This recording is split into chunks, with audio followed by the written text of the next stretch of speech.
A hilarious new stand-up special from comedy legend Jim Gaffigan, The Skinny, is coming to Hulu November 22nd. This Thanksgiving, see Jim in a whole new light as he gives you the inside scoop on everything from parenting teenagers to weight loss and gaslighting family members. For everyone in need of a happy hour, the new hilarious stand-up special, Jim Gaffigan, The Skinny, premieres November 22nd, streaming on Hulu. This Thanksgiving, Butterball wants you to really connect. Let's get back to laughing around the table, sharing stories, and making memories. Let's talk like we used to. We'll help with the turkey so you can enjoy being together. Visit Butterball.com for turkey tips. Ask me, ask Iliza anything. It's time to ask. Ask me all your questions. Leave them in the Instagram comment section. Leave them on your Twitter or leave them on your Facebook. We'll see them, we'll read them, then we'll give you answers. You know it, I've got it. I've got the answer, the answer. You ask me, I'll tell you anything. That's right. You're asking me. I'm telling you. You guys got questions. We got answers. We're getting more and more fans, right? This show's growing. Yeah, it is. That was such a lot. You're like, yeah, sure. No, well, I was excited. The Instagram can now do swipe up stories. You have to get X number of fans before you can have links in your stories. Speaking of, like, I don't have an option to put music on my Instagram. You're missing a couple different functionalities. What's up with that? And I'm an influencer. Don't squeak it. It's weird because I did an IGTV for you. And once I did one through this like back routed way, because you didn't have the option, I did it now it suddenly is in there. After I did this weird hack. The algorithm's like, use our shit and we'll give you more shit. It's very odd. So I'm continuing. That's a continued project of mine is figuring it out. All my friends have the music and I'm like, come on. It just goes away for some I got to people. post videos of my dog to songs from the 90s. I can't with the squeaking. Come here. I'm sorry, my angel. All right. Okay. You guys have been writing in a lot of intricate questions, and I feel that we have trained our audience. I feel the caliber of question has gotten better and better the longer we've done this. We've been doing this show for about 10 years now. And we're here for you guys. You're gonna hurt yourself. Get down. She's gonna eat it's her like another having one. a toddler. Fine. There. She there. really is. Go. It's over there. Kick it. There's a great SBU where this kid is always chewing on cars, and then he rapes some people because he ingested too much lead paint. Okay. And that's why he raped? Yeah. And Pika is like a thing where kids like just chew and they can't stop chewing. That's what Tofu has. I think she's just teething. She's 2.5. It's very cute. She carries this dirty, dirty bow around the house and just puts it in every room. Tried to bury it in my bed. I took it away. She hopped into bed at 4 a.m. looking for it. She's like, I swear it was just here. The thing is covered in hair and spit. I know. It is crusty at this point. You know, that's fine. Let her choose her sexuality and her toys. All right. We got some anonymous and some non-anonymous. I prefer non-anonymous. But anonymous, sometimes we get a little more detail. Okay. So, hey, Iliza, baby arm, hot with a lot of T's, Scotty, and Tofu Nugget. So I'm getting married on 10/10/2020, barf. And so far, everything is going great with planning. Why barf? That's a fun. 10 plus 10 is 20. It's fun. One little thing. My maid of honor sucks and doesn't want to help with anything at all. She's very bothered by the fact that I want to include my other bridesmaids in a bachelorette party. What? What's it supposed to be? Just you guys drinking tea and reading? On top of that, my matron of honor just told me that she doesn't want to help with anything either, as she may not even be able to make it to my big day. Number one, I know I need new friends, LOL. Okay, fine. Number two, is it weird if I just plan all the normal maid of honor obligations myself? Thanks so much for all the wedding advice that you sprinkle into all your stand-up podcast episodes and social media posts. Helps me make the most of the stressful situation. It was really just the one special. Listen to me. In this perfect world, we as women are surrounded by other women who want to uplift us and celebrate us and love us, but that is not always the case. You can absolutely do all this yourself. There are plenty of women who don't have bridesmaids. It sucks that she's your maid of honor and she's like not stepping up to the plate. Throw yourself a party. You really do it so it doesn't look tacky that you're like, give me gifts. When Jody had a housewarming, I was like, let me quote unquote throw it for you. That way in the invite, I can be like, hey guys, Jody buys you stuff for all of your events. Buy her a gift. Yeah. I'm the one telling you to do it.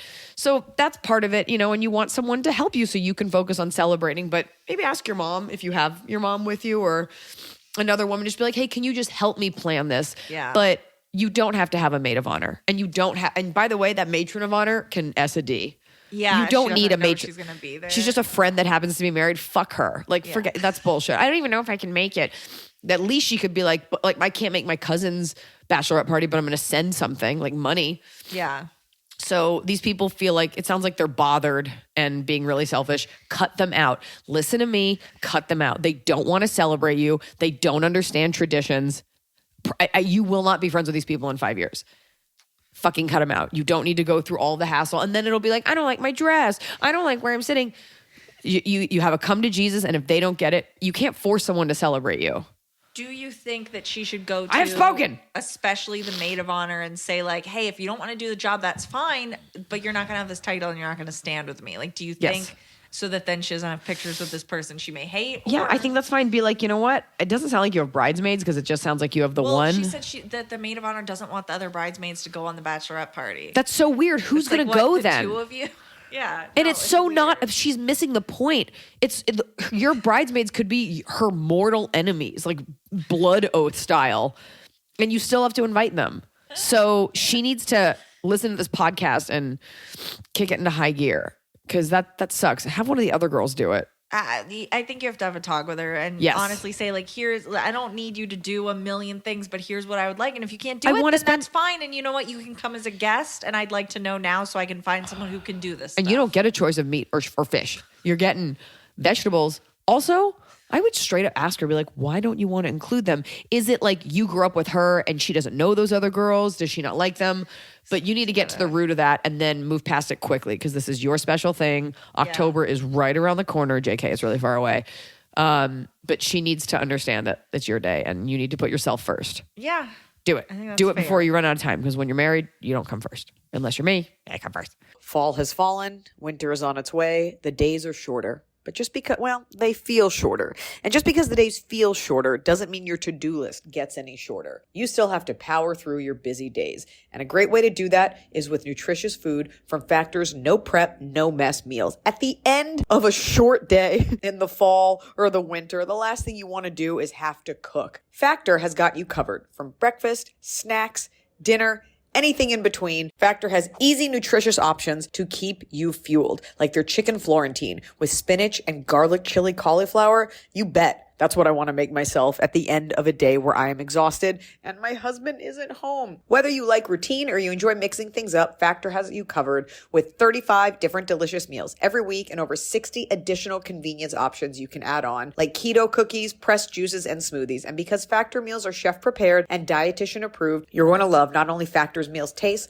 but also how they support your goals, even if your goal was just making yourself dinner. Head to factormeals.com/Iliza50 and use code Iliza50 to get 50% off your first box and 20% off your next month. That's code Iliza50 at factormeals.com/Iliza50 to get 50% off your first box, plus 20% off your next month while your subscription is active. The holidays are here. And for a lot of us, the holidays mean decorating, hosting, celebrating. For me, it means a lot of traveling, and nothing feels better year-round, but especially during the cozy holidays, than a restful night's sleep in soft, luxurious sheets. Boll & Branch's signature sheets are made with the finest 100% organic cotton, and they get softer with every single wash. You already know that I got Boll & Branch this summer when I needed breathable sheets to sleep in, but this holiday season, I'm actually gifting some of my friends and family Boll & Branch's Ultimate Softness Bundle. I get to choose a signature hem sheet set in any color, a signature hem pillow set, and a waffle bed blanket. And they're all getting juniper because I think it's a classy color. This way you know you have something nice to sleep on when you visit. It's the perfect gift for you and them.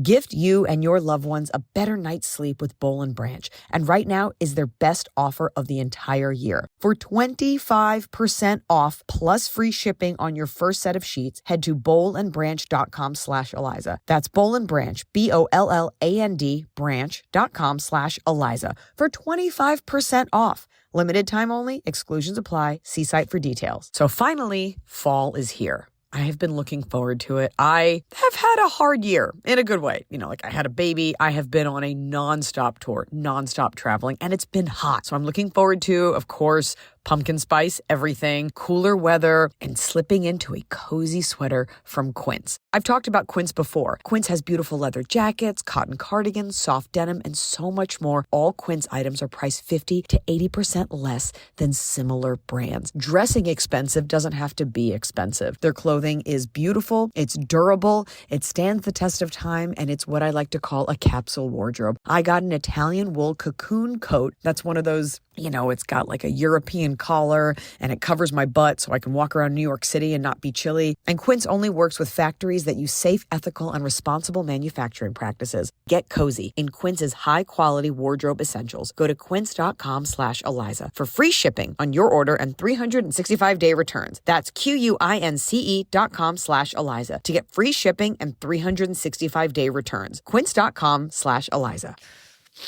I'm sorry. I'm excuse something. I have allergies and it's wrecking my life. I've never had allergies till today. I hadn't until this past weekend, and I was so scared. Help me. I didn't know what was happening. We'll see how these meds do. Okay.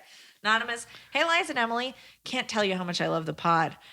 I recently started working for a company run by a group of men and women who've known each other forever. My bosses are all different ages, ethnicities, and genders, but they all share the same irritating and uncomfortable habit. They use words like retarded, gay, and other racial or gender slurs. They refer to clients in code words that are just derogatory nicknames that refer to appearance or race. I was so shocked when I heard this the first time, and it shocks me more knowing how common it is amongst the team. I'm not at all comfortable with this language or this dynamic, even though this is a great company. I'm considering leaving, but I'm not financially ready to start another new gig. Any advice on how to handle this? Do I confront them about the fact that they're super insensitive, or just keep my head down?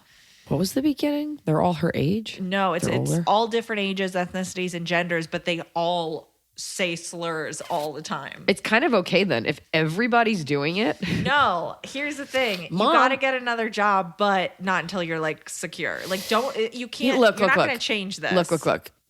You sound white to me. It feels white. Because we do this as white liberals. We're like, I'm sticking my neck out. Make sure someone's got your back before you stick your neck out.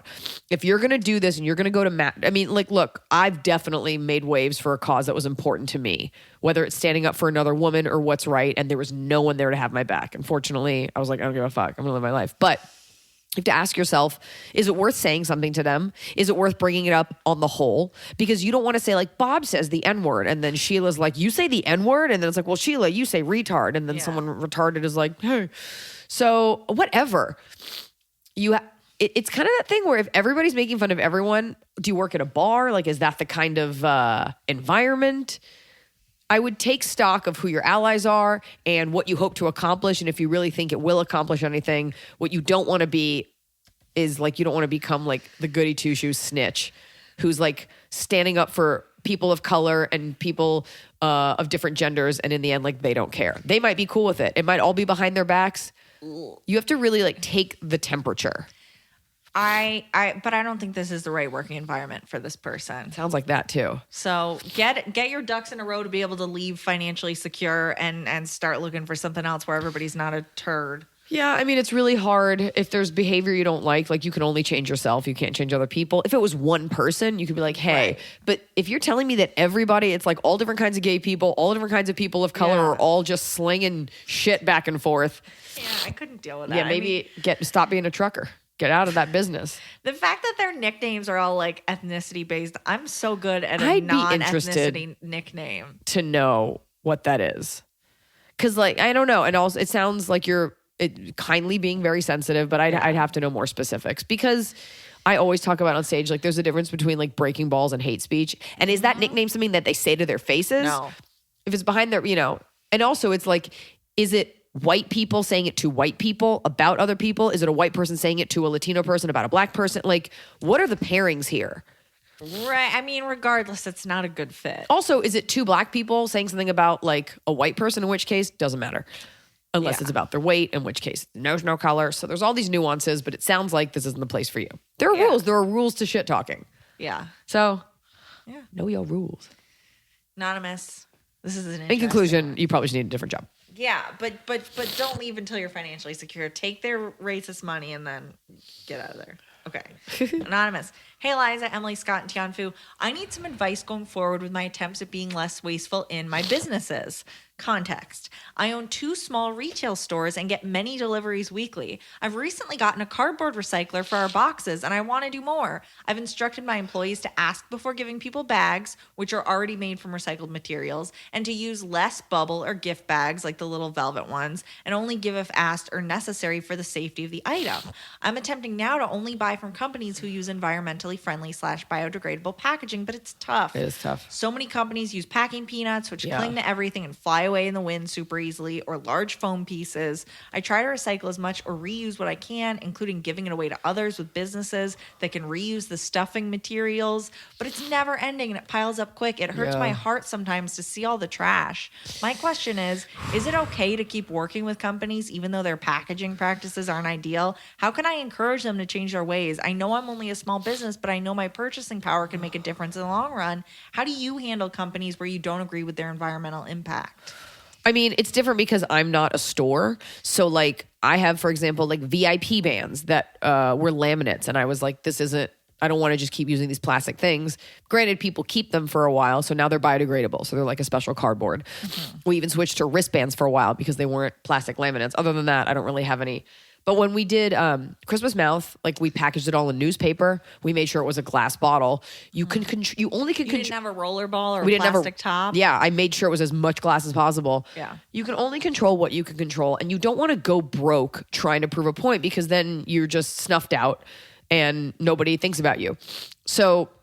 Like if you're like this little company, I was talking about this with someone yesterday, like here you are breaking your bank, buying sustainable, buying local, buying organic, no plastic, and it's expensive. And it's really a drop in the bucket compared to so it really only negatively impacts you.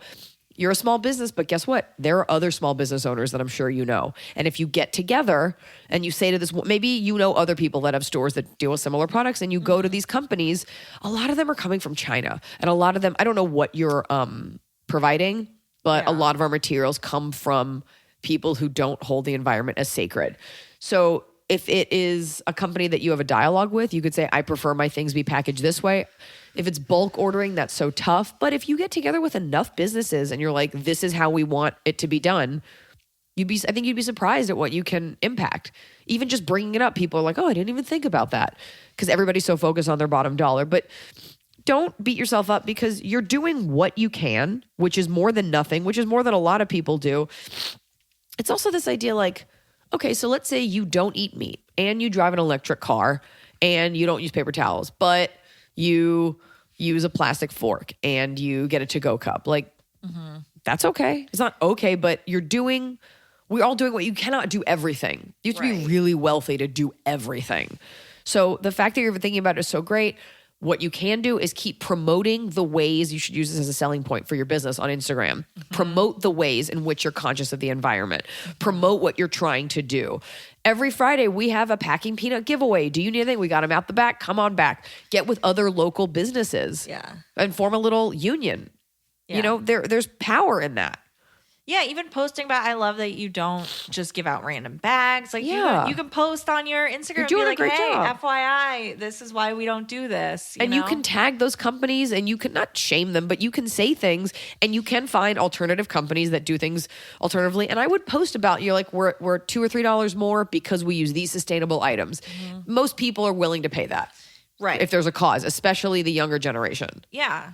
Yeah, I mean, this person sounds great. Keep on keeping on. Yeah. You're doing a good job. Thanks for thinking about it. Yeah. But you could do more. Kiara Pora. Kiara! Hi, Iliza, Baby Arm, and Hot Scotty. I'm from Australia. I love your podcast and play it any chance I get. Question for you. Have you tried Vegemite or Tiger Toast? No! Vegemite, butter, and cheese on toast under the grill for that beautiful toasted cheese taste. Toasty. My uncle lives in Chicago, and we are coming back to U.S. this Christmas. I would love to know, what do you think is the #1 American food to try similar to our Vegemite? Thank you. And I am so in love with your Snow Peach. She is so lucky to have you, the elder millennial to love and dote on her Chinese boneless beast cloud of a body. She's a boneless beast cloud of a body. What's an American thing that's to comparable to Vegemite? Have you ever had stale tears? because that's what Vegemite tastes like. It is strictly Australian. You want to know what's a brutal American product? What's an American food that everybody eats, but other people are like, what? We love ranch, My but ranch is. immediate thought is Velveeta. We love ranch, but ranch is delicious. Velveeta, everyone does not eat that. Well, Vegemite, everyone in Australia loves. what do we all? I mean, people ketchup. don't like our bread People don't like our chocolate. because our bread has more sugar in it than other Yeah, places. as does our chocolate. People think Hershey's. Other countries that like take chocolate seriously, they have Hershey's. They're like, what the fuck And is I'm this? guessing Nutella isn't from here. So just pick like Kraft, anything. Anything by Kraft. What's something if somebody were to Hershey ask you syrup. what they should eat? Well, I wouldn't eat any of this shit. Right. Okay, so let's take away the gross out factor. Because Vegemite, I think, is gross. And I know I'm going to Australia like, oh, but we love it. I'm thinking of like quintessential American gross out products because Vegemite has like vitamins. That everybody's cool with. High C, Kool-Aid, Hershey syrup, Kraft ranch dressing, Heinz ketchup, Yeah. American cheese.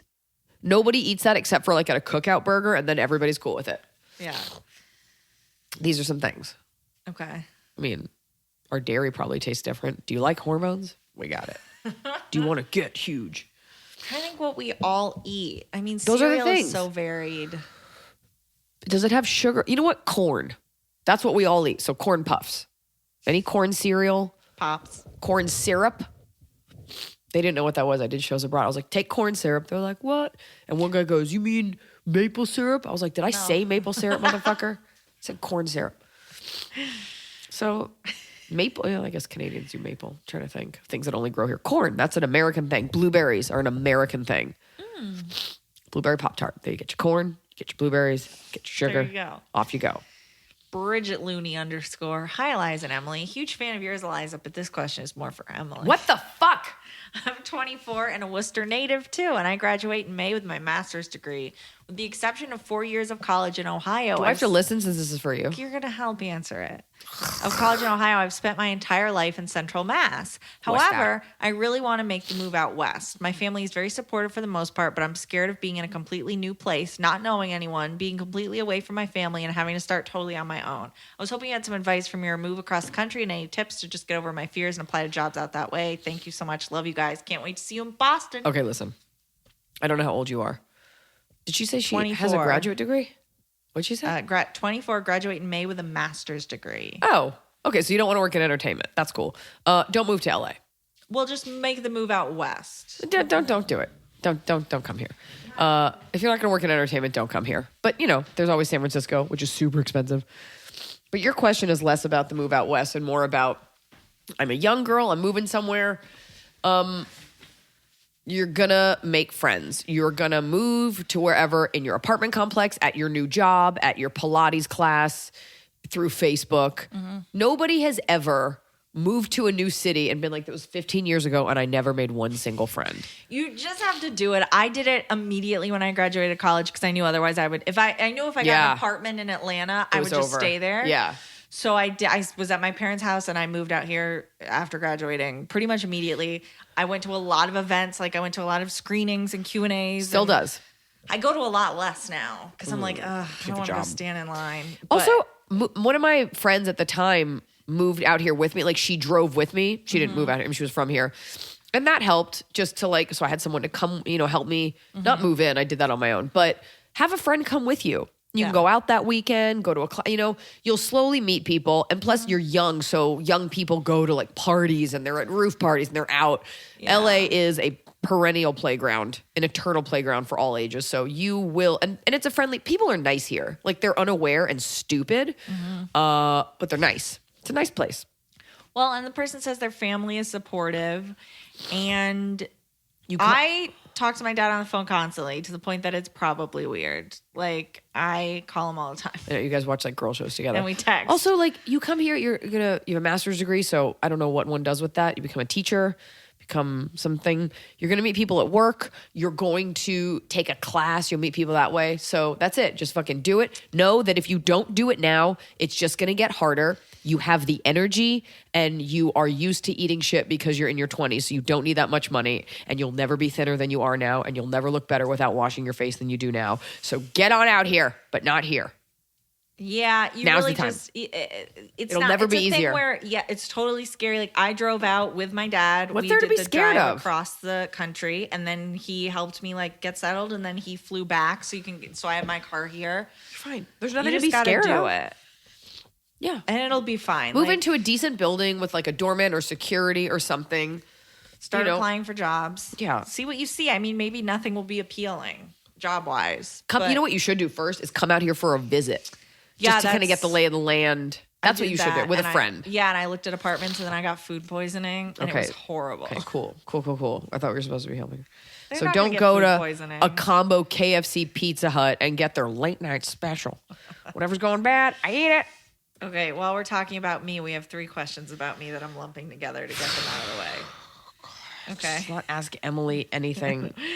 Sarah Von Paul and Stacey Weinhart both want to see the Thunder Down Under pick that we talked about. So I will post that whenever this episode comes out. Okay. For the episode. It's my favorite thing. And someone else said, "Why don't you have a picture of Emily on your Instagram?" And someone else was like, "She does. She's on there." And they went and they looked at me. So there's She's always on my stories, but also when you see this Thunder Down Under picture, you're going to want to get yourself a high quality inkjet printer because you're going to want to print this and frame it for your home. We will. I'll whatever this episode number is when it comes out, this will be the picture with it. And anybody who like doesn't listen and just looks at the Instagram will be so confused. It'll be like, none of those people are Eliza. Others said those people are alive, which is also probably true. Some of them might not be alive anymore. Well, here's I'm to not hoping. sure. Here's to hoping for the hotties. All right. Okay. Okay. Dax is a name. Hey, Liza, Emily, Scott, and Tiny Boneless Beast. I'm going to assume here that one or all of y'all get thrust into assorted media-related parties or events where you are lucky to know one other person there. When you are feeling social, what's your tried and true methods to network and make connections? I don't like the term network, but I do. Here's the thing. I mean, Going to a work event. well, for me, it's like basically. a celeb, like a red carpet thing or a Golden Globes party or something. Yeah. I have eaten enough shit doing enough garbage shows that I'm usually able to go up to a celebrity and be like, "Hi." First of all, always introduce yourself. Men and male comics do this, and it drives me fucking crazy when they're insulted that I don't remember. Or like, "Hey," and I'm like, "You're saying hi. I'm sorry. Did you think our connection because I gave you advice on one joke 8 months ago in a back room?" Yeah. Like, do you know how many fucking people I meet? I always, even if I've met them a billion times, like I saw Ted Sarandos, president of Netflix. I walked up to him and I go, "Hey, Ted, Iliza Schlesinger." And he's like, "Of course I know who you are." Right. Give them the chance to say, "Of course," versus, "You probably don't remember me. How could you?" Yeah. Say your name, say your first and last name, because sometimes it doesn't click. And be gracious about it. "You don't remember me. We took this thing. I did this show with you. It was so terrible." And let them even pretend. I had a run-in with another celebrity who remain nameless. It's not a bad story or a good story, but I was like, we both did Hollywood Game Night. She was like, "Oh, okay." And then I commented on her outfit. People love compliments. You can always don't think of it as networking as much as engaging with a human. Some people are not receptive. "I love your dress. Da da da da." Of course, all women want to talk about that kind of stuff. So just be open to the fact that you're going to get rejected, but 1 out of every 3 people are going to want to engage back, even if it's only for a minute. Yeah, I think whenever I go to the kind of event where I don't know anyone there, like this is good for the person coming from Worcester. Like, I think it's pretty easy to clock who else is in the same boat as you. And there's always at least one other person that's kind of hanging around the drink table or whatever. And you can go up and get with them. Like, it's easy to find one person. You got to be open to it. Yeah. There's nothing worse though than like when you're at an event and like you can tell I was at a dinner once and it was all these like powerful women that had built their own businesses, everything. Yeah. And there was one girl there who was like, you could tell she was bullshit. You could tell by the way she spoke and the frequency with which she used her phone at this important event. And she was talking and it was just, I kind of just like got this vibe that I was like, I have nothing to do with this person. Yeah. And it was just, and so I was very polite to her, but I engaged and then I just moved on to find someone that was more my vibration. Like you could just tell. Some people are at the event for no reason. Some people are there. But if you're at an event, you belong there and they do too. And nobody knows that you don't belong there. Yeah. So feel free to engage. And that's that. You'll click with someone. "Hey, I love that top. Hey, oh my God, the parking was crazy. Oh my God, it's so cold outside." Yeah. And that's it. You just need a little wedge in. Yeah. I was at a wedding where I knew no one besides the bride. And Oh yeah. After talking to after talking to a few different people, I was talking to somebody who started singing songs from Grease too, and I was like, oh, we're the same. Hello, Right. Please don't leave my side. Like you just Right. There's talk to these people. It'll be fine. Never underestimate the power of standing totally still. At the last Golden Globes party, my feet were killing me. And so I just sat, and having come from the dinner they threw, I was like, I totally belong. I'm just going to sit. I'm fine. I was waiting for someone anyway. Several people came up to me. Yeah. First of all, I went and I sat by BB Rexa, who was at my table. And she was sitting on the couch, and I was like, hey, table mate. Yeah. She doesn't know who the fuck I am, even though I introduced her at the iHeartRadio Awards. And I'd met her like twice. And I was like, I'm going to sit by you. It was a while ago. And she was like, oh, cool. And we chit-chatted. It meant nothing, but I sat there. Sarah Hyland, who was a fan of mine, came over at one point because I was sitting alone. She goes, do you need someone? Which was very sweet. Right. And she's a fan, but she's looking out. I had the confidence to just kind of sit alone. I was fine with that. I didn't look pathetic. Yeah. I was like listening to the music. It's okay to sit alone. It doesn't mean you're a loser. You're waiting for someone. You're tired. The idea that scoping out your next mark. Yeah, or your next snack. The idea that because you're at a party, you have to be chatting nonstop. Mm-hmm. Just be confident in who you are and just hang out. Yeah. Or just, if it's like one of those standing cocktail parties, I will walk up and be like, hey guys, can I put my stuff here? Oh yeah, totally. And then start talking. It's a party. Yeah. We're not at a library. You're at a party to converse with people. Right. And you were invited to. Set it into motion.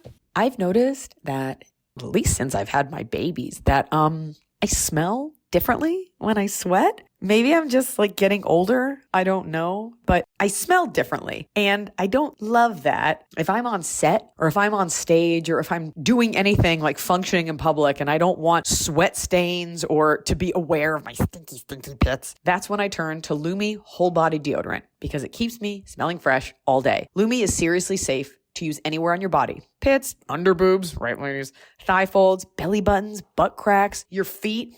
It's clinically proven to block odor all day and control odor for up to 72 hours. How? Well, unlike certain traditional deodorants that may try to mask odor with a fragrance, Lumi is formulated and powered by mandelic acid to stop odor before it starts. Lumi's starter pack is perfect for new customers. It comes with a solid stick deodorant, cream tube deodorant, 2 free products of your choice like mini body wash or deodorant wipes, and free shipping. As a special offer for listeners, new customers get 15% off all Lumi products with our exclusive code. If you combine the 15% off with the already discounted starter pack, that equals over 40% off the starter pack. Use code Iliza for 15% off your first purchase at LumiDeodorant.com. That's code Iliza at LumiDeodorant.com. A hilarious new stand-up special from comedy legend Jim Gaffigan, The Skinny, is coming to Hulu November 22nd. This Thanksgiving, see Jim in a whole new light as he gives you the inside scoop on everything from parenting teenagers to weight loss and gaslighting family members. For everyone in need of a happy hour, the new hilarious stand-up special, Jim Gaffigan, The Skinny, premieres November 22nd, streaming on Hulu.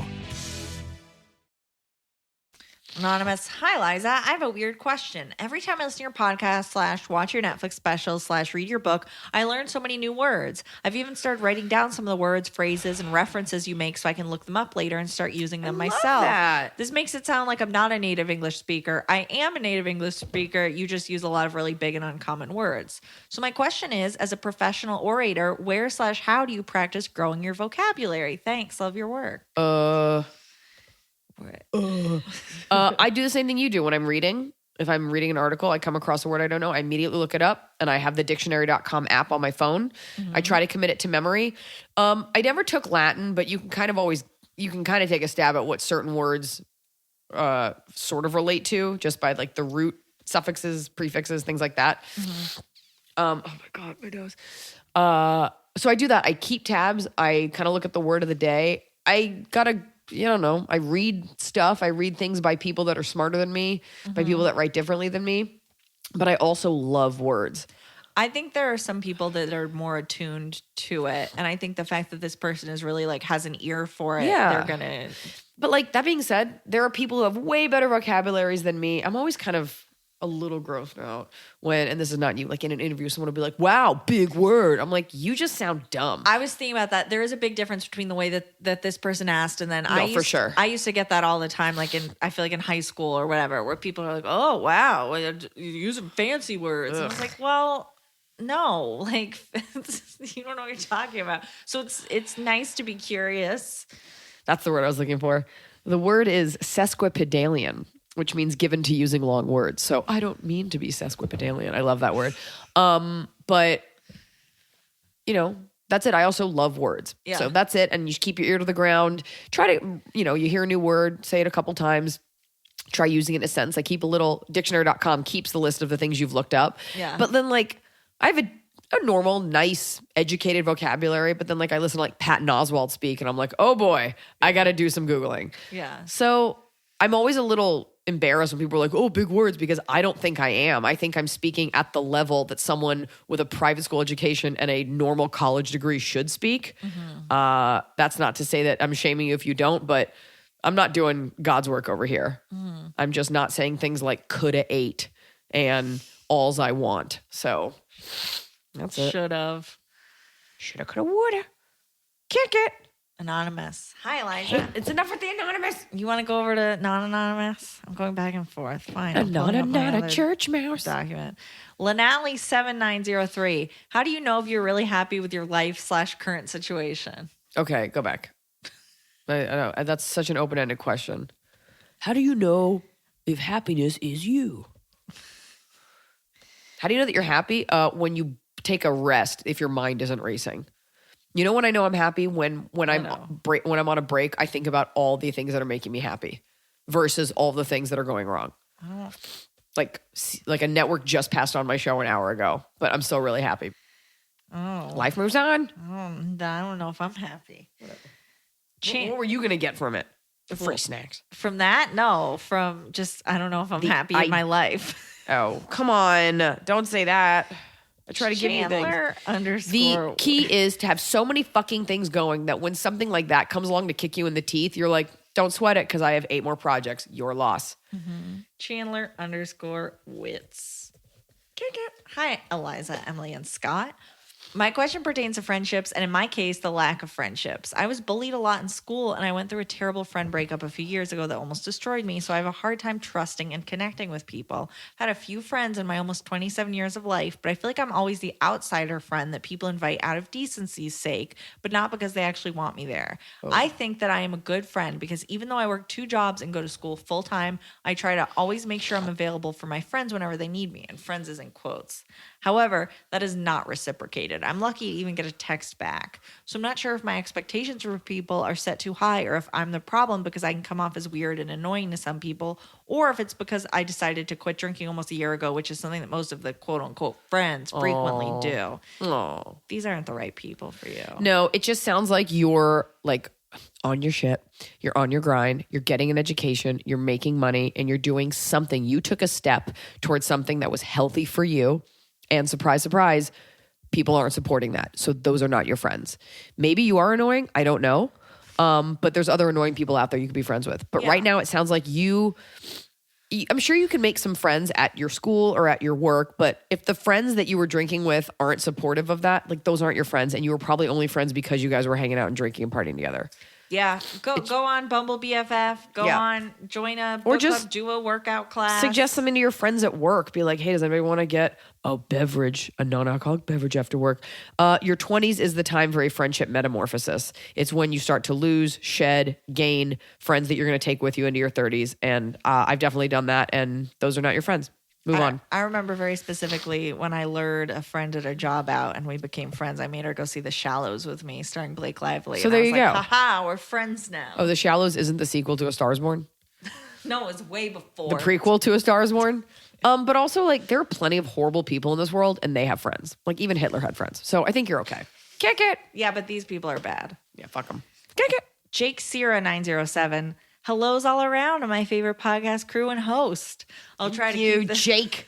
I'll try to keep this as simple as possible while giving context. My mom passed away in August, and my sister, father, and I had to balance taking care of her for 4 months and figuring out treatment and also letting her 6 sisters and 20 nieces and nephews spend time with her in the short time we had left. It was all so overwhelming, and we didn't have the most patience in the world for bullshit when people wanted to step in and tell us we were doing everything wrong. In summation, after she passed, there were 1 or 2 of her sisters that we were always close with who were just so nasty to us. We just lost our mother, and they want to be vindictive and shitty like we gave her brain cancer. Oof, I love my Jesus. family, and this was devastating for all of us. My question for Iliza is, how would/should my direct family and I attempt to patch things up? I want to let go because I know they love her as much as we do, but I just don't know how to do it without airing everything out emotionally and setting myself up for another round of shitty comments and disdain from people I love. I understand if this is too much to tackle, just looking for soft suggestions outside of the counseling I am pursuing. I appreciate your desire to share what you know and truly connect with your fan base. Any insight from Emily and Scott is just as welcome. Untrue. Not going to be soft. Going to be a hardball suggestion because it's the only way. Friction makes a pearl. Fred Schlesinger says that, and I agree with that. My dad loves confrontation. It's a little weird. I don't love it, but you clearly love your family. You're clearly aching, and you clearly want to be close with them because your mom is gone, and that's a link to them. So you're going to have it out. Yeah. You don't have to scream. You can, I think if you're being so decent, you're like, here's what happened, and this is how it was perceived. Give them because by the way, deaths and weddings bring out the worst in people. And I have a good friend whose parents passed away, her mom or dad passed away, and she did everything and the family hated her, but then they were okay with it. So while their priority should have been being kind to you, open up a dialogue, let them say, oh my gosh, here's where we were coming from. Here's what we thought was happening. Yeah. And if you come to them with set your intention before you go in, and your intention is, I want to be closer with my aunts and I want to patch things up and move forward because I need you guys. Yeah. And let them say what they need to say. You never know what people perceived or what they thought happened. Have it out. There's nothing wrong with it. I don't know why WASPs are so afraid of this. Get it out. And that way, nothing is hidden. And maybe in that conversation, you find out they really suck, but you can give it a try and see, because I think sometimes people in a situation where they feel helpless and out of control, they then veer too far in the other direction of trying to over control the situation. Absolutely. Especially with death, which is so final and like you can't control it. And the best part is, if you have this out with them and it turns out that they're just like mega bitches, you then, in mourning your mother, get to be angry at someone, which is nice. Awesome. Versus like wringing your hands at the universe. You get to direct that anger, and you and your other family get to spend all this time talking shit and stalking them on Instagram and like reading into stuff. And it becomes like a fun hobby, making fun of Aunt Janice. So get into it. It's going to be great for you either way. Yeah. I'm sorry about your mother. That's brutal. Yeah. It sounds not like you fair. were on top of things. But also your aunts sound terrible. Yeah. Give them a chance. See what give them a happens. chance. They've lost their sister too. So I'm sure it'll be okay. Let us know what happens. Okay, good. Iliza, She's like, I've been excommunicated from Christmas. Can I come to your house? My aunt said no. Okay, go. Anonymous. Iliza, love your Netflix specials, podcast, and book. Hope to see you live someday. Well. Emily, your laugh gives me life. Scott, I'm a lesbian, but I agree you sound hot. Hi, sweet Tianfu. Oh, I love this intro. I love that too. Covering all the bases. Sorry this is so long, but I feel like you need a bit of background info. Whenever anyone says that, their thing is not too long. It's like, I But tripped the this ones morning. that are too long are like, they don't say anything. A little bit about me. My 20-year high school reunion is this October, and I'm trying to figure out if I should go. I was always a huge overachiever with a big brain and lots of talent, so everyone expected great things out of me. However, I was struck down with serious mental illness and have spent the last 10 years of my life on disability, unable to work or have a quote-unquote normal life. I'm 37, no job as I stated. I live with my parents. I'm single, and I really just take things day by day with the goal of staying stable. I've kept up with my high school friends on Facebook, but not in person. And while they know my situation, I feel like if I were to go to the reunion, I would end up feeling like a colossal failure. I would love to go see everyone for literally the first time in 20 years and find out what they're up to and reminisce, but I don't know how to handle my own issues gracefully and in a way that won't leave me feeling terrible about myself. Any advice? Thank you. I don't know you well enough, so I don't know, and I don't know your classmates. And I mean,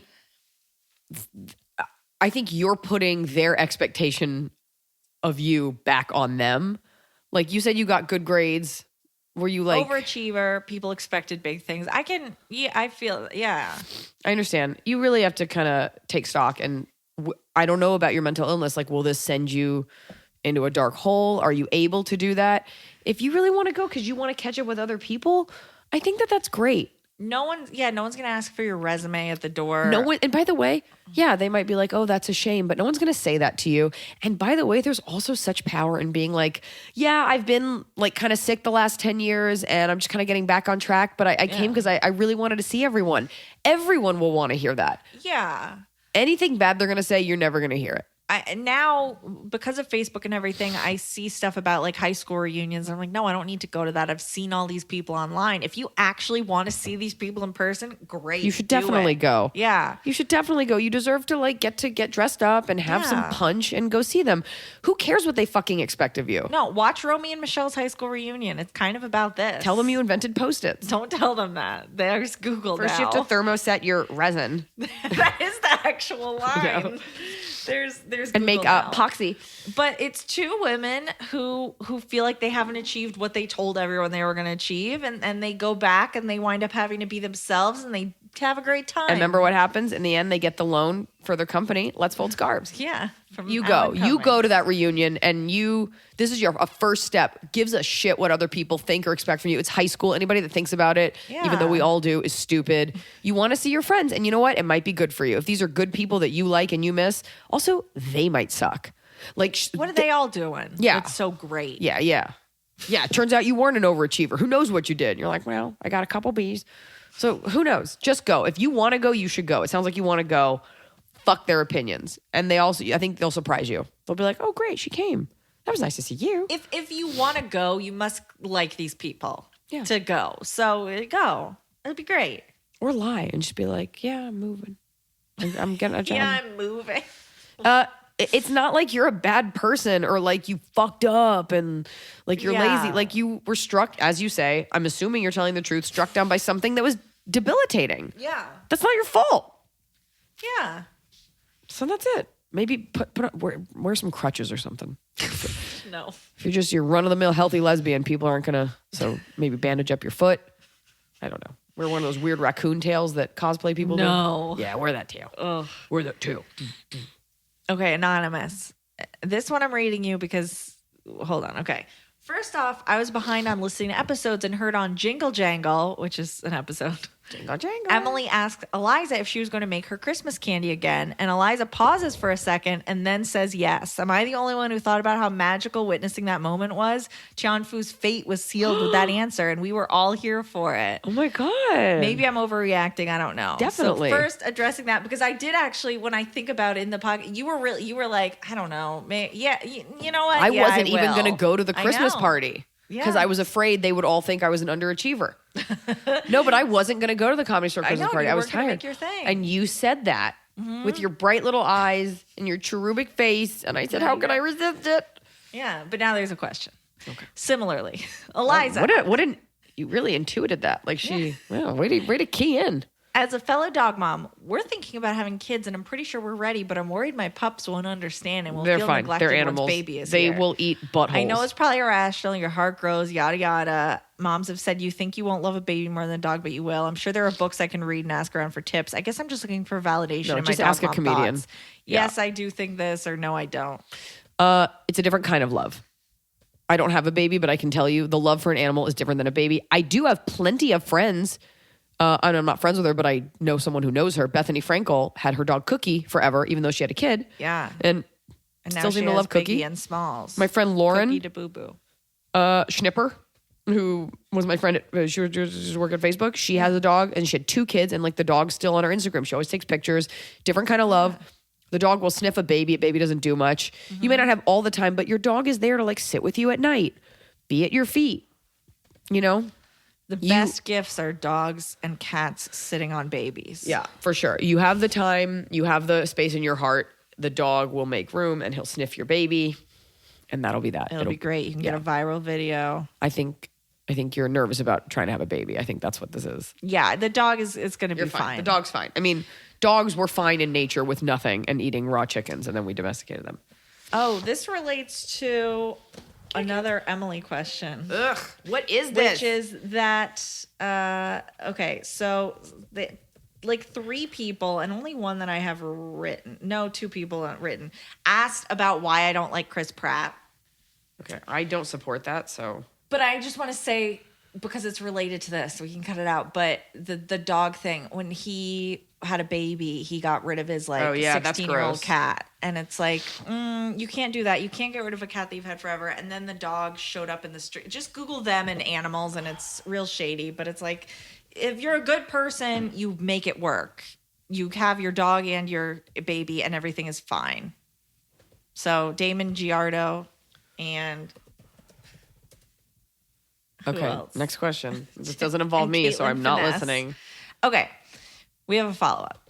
Sam.46211. Hey, Iliza, I'm the Disney proposal girl from your Get Your Life Right episode, and I recently got engaged. Now, I'm trying to plan a wedding. It's very stressful. Can you please give me some helpful tips on where to cut costs? Major wedding planning advice needed, please. Love your comedy and your podcast. Okay.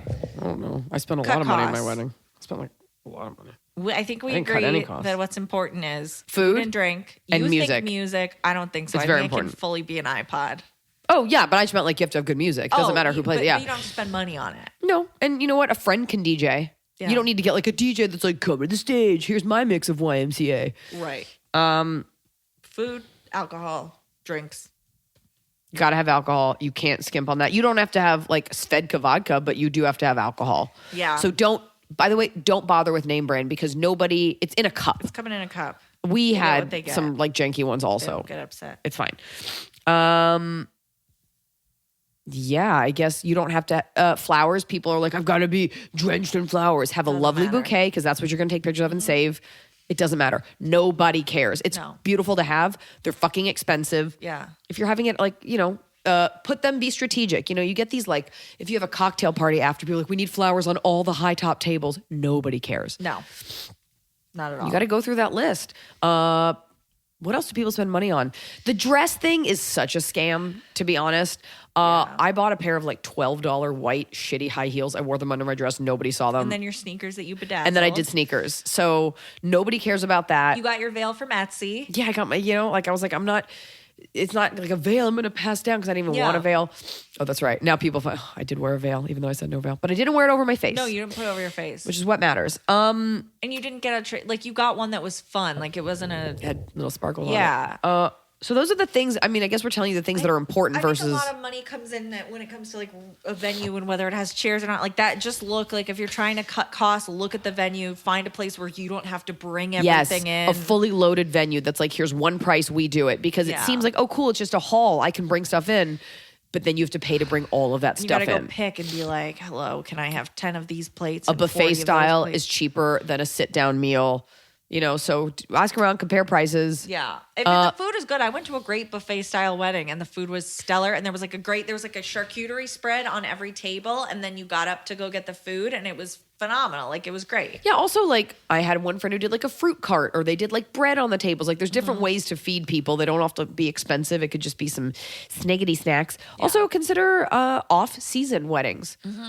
Peak wedding season is the spring.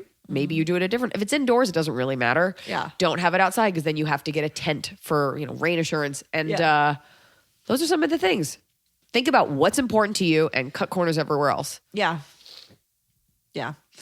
Okay, Anonymous. Hey, Iliza, Scott, and Baby Arm. I need some advice. I realize this is lengthy, but context. I have been friends with someone for about 6 months now, and a few months into our friendship, I went over to her house for the first time. When I got there, her dog came to the door and barked at me, and she told me not to try to pet him. I said, okay, and jokingly asked if he would nibble me. She responded with, he'll do more than nibble you. I brushed this off, assuming he would come around in his own time.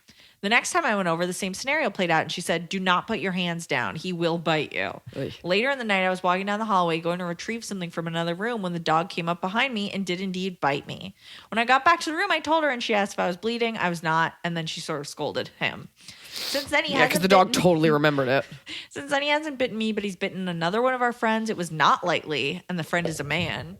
When I go over, it's usually the same barking, growling, etc. I've given him treats with her supervision in the hopes that this would win his affection, but no success yet. She also told me that she's trained him to react if she pretends to be in distress, i.e. reaching into something and yelling. I understand that as a young single woman, it's nice to feel that you have a large dog to protect you, but this seems problematic to me considering the dog shows aggressive tendencies towards numerous people already. I try to limit the times I go to her home because of this, usually just invite her to my place or go out and do something. I grew up around horses, dogs, and other large animals, so I'm not inherently afraid or uncomfortable. It's just this particular dog. Okay, so what do you talk to that girl? She knows that her dog sucks. Just don't go to her house. Yeah. Because like if it's a rescue, like, and I don't know how long she's had that dog. She needs to get a train. She needs to get a serious trainer. You don't. What if he bites? Like somebody comes to the door, delivers, the dog bites, and then they want to have it put down. No, like absolutely. It's a health hazard. You should say that to her. Like, be like, just because it could hurt someone and it could affect the dog. Right. You should get a trainer. Be like, but I don't want to come over. It makes me nervous. And if she doesn't get that, fucking who cares? Right. I mean, that's tough. It's so weird when people are so dense about children and pets. Like, well, this is what I want. It's like you're entering a social contract. I'm coming over to your house. I should feel safe. Right. And you are within your dog bit me. I don't want to come back over. Come over here. Yeah. That's it. And also you're endangering the dog by not training it and by encouraging it to be aggressive. She's look, I've been a single woman and I got by just fine without having a rabid dog. Doberman. Yeah. So your friend's got an issue. Okay. Pass on her. So this is anonymous. So I work in childcare at a daycare center and I love my job, but the people I work with aren't the best. I feel like I'm back in high school where it's very cliquey and just a popularity contest. I understand that comes with any who's job, voting? The babies? And this one is mostly women in the center, but it's really starting to mess with me. I feel like I don't have actual friends at work and that people just fake nice to me because I'm a hard worker. I don't know what to do. Is it just this job? Will it be like this anywhere I go? This is my first real job post-graduation. I love what I do, but I find myself not wanting to come in and spending my breaks sitting alone in my car listening to you guys. I've been feeling very isolated. For example, people act nice to your face and talk shit behind your back, or they do things and don't invite everyone, only certain people, but then talk about it in front of you the next day. I just don't feel happy when it comes to this part of my job. So do I say fuck it and quit, or do I just put my head down and do my job and comes to terms with not having any friends? Help. P.S. Love you guys. Ugh. I know that feeling.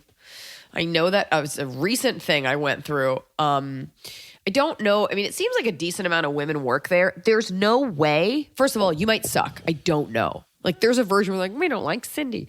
But I doubt that's it. Recently, I did something. I was doing a project and I could not connect with the people I wanted to connect with. And I realized it was not me. It was them. Mm-hmm. I did not take it personally, which is so hard not to internalize. And I just, listen to me, found little droplets of light where I could find them. You talk to a teacher that is on a different class schedule, somebody in the break room. Like, you just take it where you can get it. Invite them out. I'm going to get coffee. Do you want one? I'm going somewhere this weekend. Do you want to do that? Strike up conversations. You know, it could be that you're new, they don't know you, or they're just bitchy, but there's always one weak link in a mean girl army and you can become friends with her. Yeah. Don't let them decide your fate. If you like this job, you stay. And you know what? Eventually you'll become part of the fabric. If you're a new girl, sometimes women are just like this, but if you're just a nice person, maybe bring cookies in, like some sort of way in, because what sucks is when you feel rejected, then, and we do this naturally, you put off a weird vibe. And your whole thing is like, I'm only doing this because I'm being protective because you guys are horrible. And they're like, what's her problem? Because they don't realize how shitty they're being. So you got to rise above it and give them a second chance. If it continues to be brutal, then quit. But try to lure one away. Yeah, lure one away from the herd. Yeah. Invite one out to something That's what I just said. And it'd be like, I'm grabbing a coffee. But just focus on one. Get that coffee. Yeah, just focus on one. Yeah. And you know what? Maybe she wants to bring other girls. Great. But like, you just be you. You're here to do a job. You be steady and let those girls buzz around you. Don't get involved in any of their bullshit. I know what it feels like to be left out and it sucks, but there's always one you can hang out with. I'm not going to get into specifics, but sometimes there's always someone that wants to hang out with you. You find that one. And you make sweet love to them. Sweet mental love. You ready for Top of the Cob? Kick it! It's the Top of the Cob. You're doing it right. Every day, you just take a bite. Top of the Cob. My Top of the Cob, having just come from there, is hot Pilates. It is really hard. It is really hot, but it's a great workout. I got a lot of allergy stuff going on. All that shit just came pouring out. You get to be extra flexible because you're hot, and you're so miserable that you don't realize that the time flies by. So, hot Pilates. It's different than regular Pilates because you break a sweat. So it's like a hot yoga, Pilates, cardio in one. I really enjoyed it. I feel like I did a great job. And I didn't offset it by eating garbage after. I just ate leftover Super Bowl party food. That's fun. My top of the cup is the Mamma Mia 2 soundtrack. It's a good time. God, it's always so irrelevant with you. Cares. Fine. Moving on.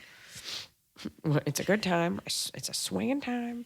Sometimes I sit in my car because I hate my employer and I listen. I try to let the medicine take sweet hold. My bottom of the cup is a white pie. What? A white, like pizza. Pizza. I love white pizza. Get out. That's my favorite kind. That's what I pick on purpose. Smokey Husky likes it. Look. A pizza has sauce, has red sauce. Red sauce is the worst part of a pizza. For sure. I don't like tomatoes either. But I'll go out with my husband who's like a pizza expert, and sometimes I'll be like, ooh, that looks great. And he'll be like, it's a white pie, babe. Like, it's not clear that it's a white pie. Right. They'll be like, gorgonzola and spinach and garlic. You're like, and you infer, you're just like, of course there's red sauce. It's a fucking pizza. White pies sneak up on you. If I want to eat some Alfredo sauce and garlic bread, I'll fucking punch myself in the mouth. So give me that sauce. Not a lot, though. I also don't like a Sicilian square pie or a deep dish. I don't care. No, deep dish is not right. Save it, Chicago. I don't live in the Midwest where I got to load up on bread and meat for the winter. Hot tomatoes. I don't want any of that. Or the tomato pie from New York where it's just like ice cold tomato spread on bread. I know. I'm like wrecking my fan base right now. Keep your regional delights. The Australian should eat those things. Yeah, eat that shit. See how you feel. No white pie. Garbo. Oh. Disgusto. You're not going to like my bottom of the cup. I don't like your top of the cup. I know. What is it? Okay, so I have this new video game called Vampire where you're a vampire. And I made a Oh, wrong weird. choice. That's weird. I made a wrong choice in it, and you can't go back, and you have to live with your choices. And the pillar of the community is dead, and everything's wrong, and I don't want to restart, and I'm distraught. The point is to make people want to listen to more episodes. No one's going to identify with that. No one's gonna be like, oh, me too. I got a lot of DMs about my Grand Theft Auto complaints. Okay, well, have fun having sex with those people. They just want to play Grand Theft Auto. Is that what they say? Kick it!